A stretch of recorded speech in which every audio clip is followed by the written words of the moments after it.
Success platform channel पर मैं गौतम शर्मा आप सभी का हार्दिक स्वागत करता हूं। आज के क्लास में हम रेलवे के पिछले 10 साल में पूछे गए भौतिक विज्ञान के अति महत्वपूर्ण 50 क्वेश्चन कवर करेंगे। ये क्वेश्चन एग्जाम में बार बार रिपीट होते हैं। ये आज की क्लास हमारी railway loco pilot 2024, railway technician, RPF और यूपी पुलिस कांस्टेबल के अति महत्वपूर्ण है। इस क्लास से आपको भौतिक विज्ञान के क्वेश्चन एग्जाम में देखने को डायरेक्ट मिलेंगे। सभी क्वेश्चन मोस्ट इंपोर्टेंट है और ये क्वेश्चन एग्जाम में बार बार आते हैं और गलत होने के चांस बहुत ज्यादा होते हैं क्योंकि क्वेश्चन देखने में आसान लगते हैं। क्लास स्टार्ट करते हैं। यदि आपकी भौतिक विज्ञान की तैयारी बहुत बेहतर है तो आपका ऑल चैप्टर का फर्स्ट डिवीजन होगा। नए नए क्वेश्चन आपको देखने को मिलेंगे। क्लास स्टार्ट करते हैं। क्वेश्चन नंबर फर्स्ट, दाब बढ़ने पर बर्फ का गलनांक क्या होता है? जब दाब बढ़ता है ना तो बर्फ का गलनांक क्या होता है बच्चों? घटता है। क्वेश्चन नंबर सेकंड, जल का घनत्व अधिकतम तथा आयतन न्यूनतम होता है कितने डिग्री सेल्सियस पर? 4 डिग्री सेल्सियस पर। बात करें अधिकतम घनत्व की 4 डिग्री सेल्सियस, आयतन की बात करें -4 degree Celsius. Question number third, barometer का पाठ्यक्रम एकाएक नीचे गिरना प्रदर्शित करता है किस चीज का करता है? आंधी तूफान का। क्वेश्चन नंबर 4, बैरोमीटर का पाठ्यांक धीरे धीरे गिरता है किस चीज को प्रदर्शित करता है? वर्षा होने को। यदि बैरोमीटर का जो रीडिंग होती है पाठ्यांक होता है वो धीरे धीरे डाउन होता है तब बरसात आती है। यदि बैरोमीटर का पाठ्यांक डायरेक्ट एकदम नीचे गिर जाता है तो आंधी तूफान का ये सूचक होता है। क्वेश्चन नंबर 5, बैरोमीटर का पाठ्यांक धीरे धीरे ऊपर चढ़ता है ये किसको प्रदर्शित करता है? दिन साफ रहने को। 3 कंडीशन होती है बैरोमीटर के पाठ्यांक की, धीरे धीरे ऊपर चढ़ना, धीरे धीरे नीचे गिरना, एकाएक नीचे गिरना। तीनों क्वेश्चन मोस्ट इंपोर्टेंट है। क्वेश्चन नंबर 6, सेल्सियस तथा फारेनहाइट स्केल समान माप प्रदर्शित करता है कितने डिग्री पर? -40 डिग्री पर ये समान मान प्रदर्शित करता है। मोस्ट इंपोर्टेंट क्वेश्चन है सभी आपके आज की क्लास में। क्वेश्चन नंबर 7, वर्षा की छोटी छोटी बूंदें गोलाकार होती है किस कारण होती है? पृष्ठ तनाव के कारण। क्वेश्चन नंबर 8, द्रव बूंद को संकुचित होकर न्यूनतम क्षेत्र घेरने की प्रवृत्ति को क्या कहते हैं? पृष्ठ तनाव कहते हैं क्योंकि जो बरसात की बूंदें होती है वो गोलाकार किस कारण होती है?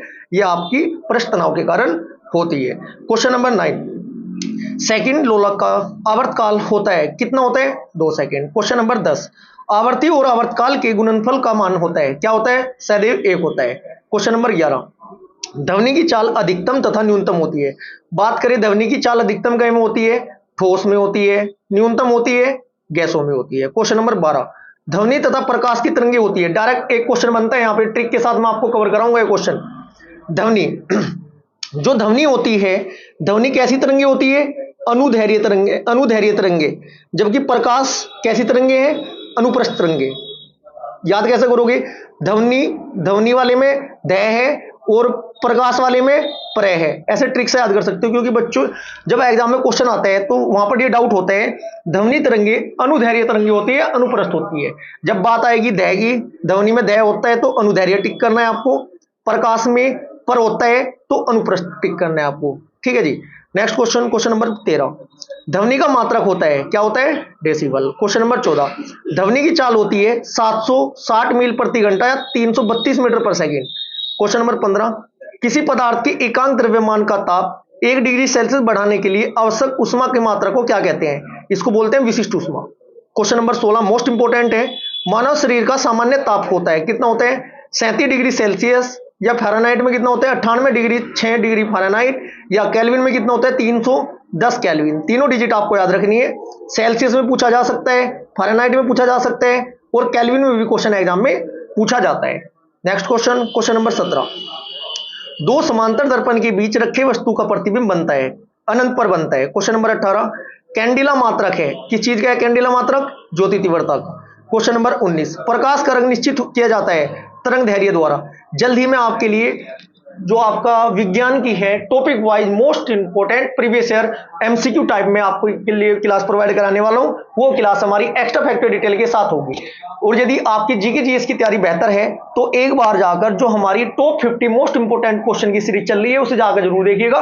मोस्ट इंपोर्टेंट सीरीज, उसमें मैं आपको 50 क्वेश्चन के साथ लगभग 100 क्वेश्चन एक्स्ट्रा फैक्ट से कवर करा रहा हूं। क्वेश्चन नंबर 20, तरंग दैर्घ्य सबसे अधिक तथा सबसे न्यूनतम मान होता है। तरंग दैर्घ्य का लाल रंग का तो सबसे अधिक होता है और सबसे न्यूनतम होता है बैंगनी रंग का। क्वेश्चन नंबर 21, निर्वात में रेडियो तरंग या प्रकाश तरंग की गति होती है 3 × 10⁸ मीटर पर सेकेंड। क्वेश्चन नंबर 22, प्रकाश की चाल सबसे पहले ज्ञात की थी किसने की थी? रोमन ने की थी। क्वेश्चन नंबर 23, लेंस की क्षमता तथा प्रतिरोध का मात्रक होता है, लेंस की क्षमता का होता है डायोप्टर, प्रतिरोध का होता है ओम। क्वेश्चन नंबर 24, आंख के रेटिना पर बना प्रतिबिंब होता है वास्तविक और उल्टा। ये क्वेश्चन एग्जाम में बार बार रिपीट होता है। क्वेश्चन नंबर 25, निकट दृष्टि दोष मायोपिया को दूर करने में प्रयुक्त होता है अवतल लेंस। अवतल लेंस याद कैसे करोगे? दृष्टि निकट ए आ छोटी बड़ी में निकट क्या होता है? ए होता है, जबकि दूर क्या होता है? ऊ। उत्तल दूर होता है दूर दृष्टि के लिए और अवतल निकट दृष्टि के लिए होता है। यदि आपको मैथ में डर लगता है तो मैथ के सभी चैप्टर ट्रिकी अप्रोच के साथ विदाउट फॉर्मूला विदाउट एक्स मैंने आपको सोल्व कराए हुए हैं।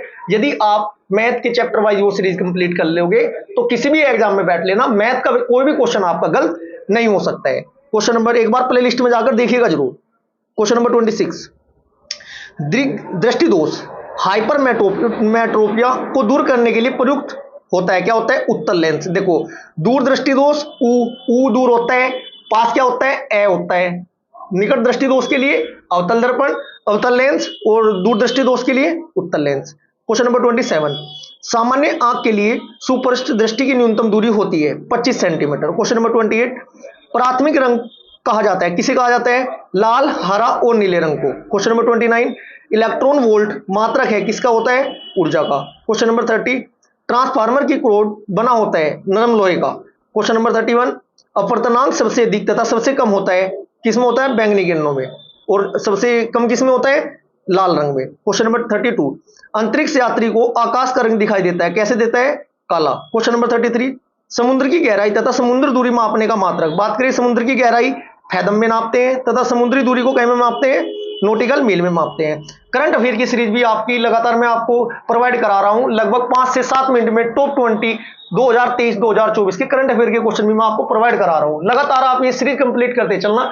रेलवे का कोई भी एग्जाम हो, यूपी पुलिस का एग्जाम हो, XYZ कोई सा भी आपका एग्जाम हो, इस सीरीज से बाहर क्वेश्चन एग्जाम में नहीं जा सकते, लेकिन कंडीशन सिर्फ ये कंप्लीट आपको खिला देखते हुए चलना है। क्वेश्चन नंबर 34, हाइड्रोलिक ब्रेक आधारित होते हैं पास्कल के नियम पर। क्वेश्चन नंबर 35, विद्युत बल्ब का फिलामेंट बना होता है टंगस्टन का। क्वेश्चन नंबर 36, हीटर का तार बना होता है किस चीज का? नाइक्रोम का। ये तीनों क्वेश्चन मोस्ट इंपोर्टेंट है। क्वेश्चन नंबर 37, फ्यूज तार का होता है, फ्यूज तार का प्रतिरोध हाई होता है जबकि गलनांक कम होता है, मतलब वो गलता नहीं है, गलना कम चाहिए और रेजिस्टेंस उसका अधिक होना चाहिए। अच्छे फ्यूज की क्वालिटी होती है। क्वेश्चन नंबर 38, ये क्लास आपकी स्पेशल रेलवे की साइंस की क्लास है। स्टार्टिंग में लगभग 4 से 5 क्लास आपके भौतिक विज्ञान के लगभग 200 से 300 क्वेश्चन में कवर कराऊंगा। इसके बाद रसायन, इसके बाद जीव विज्ञान। ये कंप्लीट वन लाइनर क्वेश्चन कराने के बाद प्रीवियस ईयर में एमसीक्यू टाइप वाले आपको प्रोवाइड कराना टॉपिक वाइज स्टार्ट कर दूंगा जल्दी। क्वेश्चन नंबर 39, दूध से क्रीम को अलग करने को दूध का घनत्व क्या हो जाता है बच्चों? बढ़ जाता है। क्वेश्चन नंबर 40, प्रतिध्वनि सुनने के लिए श्रोता पर परावर्तन सतह के बीच की दूरी होनी चाहिए 17 मीटर। क्वेश्चन नंबर 41, कान पर ध्वनि का प्रभाव रहता है 1 सेकंड तक। क्वेश्चन नंबर 42, पृथ्वी के भौगोलिक तथा चुंबकीय अक्ष के बीच का कोण कितना होता है? ये आपका 18 डिग्री होता है बच्चों। क्वेश्चन नंबर 43, अस्थायी तथा स्थायी चुंबक बनाए जाते हैं। बात करें स्थायी चुंबक नरम लोहे के बनते हैं, जबकि अस्थायी चुंबक तो नरम लोहे के बनते हैं, जबकि स्थायी चुंबक किसके बनते हैं? इस्पात के बनते हैं। क्वेश्चन नंबर 44, कपड़ा सुखाने की मशीन तथा दूध से मक्खन निकालने की मशीन कार्य करती किस सिद्धांत पर कार्य करती है? कपड़ा सुखाने की वॉशिंग मशीन होती है अपकेंद्रीय बल पर के सिद्धांत पर कार्य करती है, और मक्खन निकालने की मशीन भी अपकेंद्रीय बल के सिद्धांत पर ही कार्य करती है। ये आपको मैक्सिमम लगभग 10 से 15 क्वेश्चन बनते हैं वर्किंग प्रिंसिपल के, कि ट्रांसफार्मर किस सिद्धांत पर कार्य करता है, मोटर किस सिद्धांत पर कार्य करती है, ठीक है जी, जनरेटर किस सिद्धांत पर कार्य करता है, और मशीन किस सिद्धांत पर कार्य करती है। सिद्धांत के डायरेक्ट क्वेश्चन बनते हैं एग्जाम में वन लाइनर अप्रोच के साथ। इन क्वेश्चनों को अच्छे से कवर करना बहुत जरूरी है। और जो आपकी भौतिक विज्ञान, रसायन विज्ञान, जीव विज्ञान, प्राचीन भारत का इतिहास, मध्यकालीन भारत का इतिहास, आधुनिक भारत का इतिहास, विश्व का भूगोल, भारत का भूगोल, संविधान, इकोनॉमिक्स, भारत कला संस्कृति, XYZ सभी टॉपिकों की शॉर्ट वीडियो मैं आपकी प्रोवाइड करा चुका हूं। एक बार प्लेलिस्ट जाकर जरूर देखिएगा, आपको बहुत ज्यादा हेल्प मिलने वाली है एग्जाम के मद्देनजर रखते हुए। क्वेश्चन नंबर 45, लालटेन की बत्ती के तेल का ऊपर चढ़ना ग्लोटिंग पेपर की स्याही सोखना का कारण है, किसका है? कोशिका क्रिया का कारण होता है। क्वेश्चन नंबर 46, हीरा का चमकना तथा मर्ग मरीचिका को बनने का कारण क्या होता है? पूर्ण आंतरिक परावर्तन, टोटल इंटरनल रिफ्लेक्शन इसको बोलते हैं। क्वेश्चन नंबर 45, पानी के अंदर हवा का बुलबुला कार्य करता है अवतल लेंस की भांति। Question number 48। कार्बन, सिलिकॉन तथा जर्मेनियम उदाहरण है अर्धचालक के। Question number 49। तंडित चालक बना होता है तांबे का होता है और इसका आविष्कार किसने किया था? बेंजामिन फ्रैंकलिन ने किया था। मोस्ट इंपोर्टेंट क्वेश्चन है आपका। और आज की क्लास का हमारा क्वेश्चन नंबर 50 अंतिम क्वेश्चन। चुंबक का स्वतंत्रता पूर्वक लटकाने पर वह सदैव करती है उत्तर दक्षिण की ओर, उत्तर से दक्षिण दिशा की ओर। ये top 20 day number 51 good morning रोज की साइंस की क्लास हमारी यहाँ पर समाप्त होती है। यदि आपको क्लास अच्छी लगी तो वीडियो को लाइक करें, शेयर करें, चैनल को सब्सक्राइब करें और डिस्क्रिप्शन बॉक्स में जितने प्लेलिस्ट के लिंक दिए गए हैं एक बार जाकर इसे चेकआउट जरूर करिएगा, आपको बहुत ज्यादा हेल्प मिलेगी। Thank you.